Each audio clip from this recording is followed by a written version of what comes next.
Hamımızdan üzr istəyirəm. Millət vəkillərinin fəaliyyətini görürük ki, tanıyaq da. Burada elə bil İlhamə Quliyeva əsintisi keçdi. Geyim, duruş. Allah ona qəni rəhmət eləsin. Həm də geçən sancırdı, hə yox. Ərinin orasını burasını yuyub, suyunu içmişdi, ya içir, ya nəsə belə bir şey. Onda elə xalis pitondur da. Udub kimisə gəlib. Maskanı çıxardanda bir de, niye üstüne bölüyor? Ema. Yadıma düştü Rafael o illerde yadımda. Coşkun da qaba, coşkun.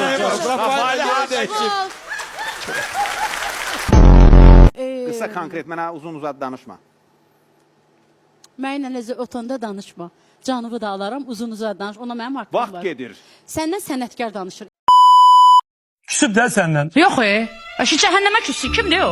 Küsüb məndən. Qoy küssün Əşi yaxşı elib giyinib, dədəvizin pulu ilə giyinməmişəm ki. Mən toy bilməyəcəm, konsert bilməyəcəm, efir bilməyəcəm. Bax tutacam belə başından söyləyəcəm. Ki onların adın nədir? Onların millətin içində sözümü deyirəm, sırtlaramdır. Tapdalayıb məni vurmaq istəyirlər, onu vuranmayacaqlar. Məni Allah bilən tapdalayıb öldürə bilər. Məni heç kim də vura bilməz. Demək istəyirəm ki, sevərək mənə elçi çox gəlib gedib və bir böyük səhvim olub ki, düşünmədən olaraq hamısını Yox demişəm. Yox demişəm, imtina etmişəm.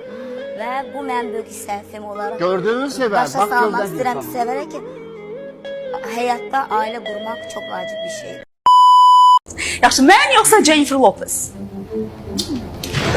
Biri əl çatmazdı, biri də onsuz da yanımdadır. O da gəl. İnan mənə ki, yanındakı da gəlməyəcək. Yanındakı olsa gəlib, vaxtında. Yox, yanındakı da gəlməyəcək. Gedmək yolu yoxdur. Elimde silah dövüşmeye hazırım. Sabine ve Pervin hazır. Go Kylie, go. Böylelikle iki dost. Sabine sürüştü. Sabine yıkıldı. Çok çetin bir oyundu. Sabine de topu düştü. Yine düşürdü topu Sabine. Sabine de yere saldı topu. Sabine yine topu yere saldı. Sabine yine saldı. Dördüncüdü, beşinciydi bilmirəm. Sayısını unuttum. Yine saldı Sabine.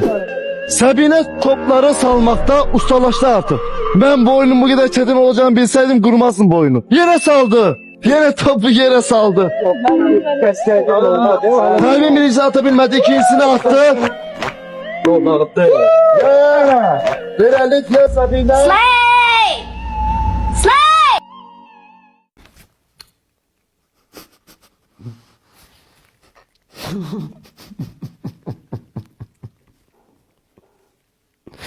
Derhana diyor.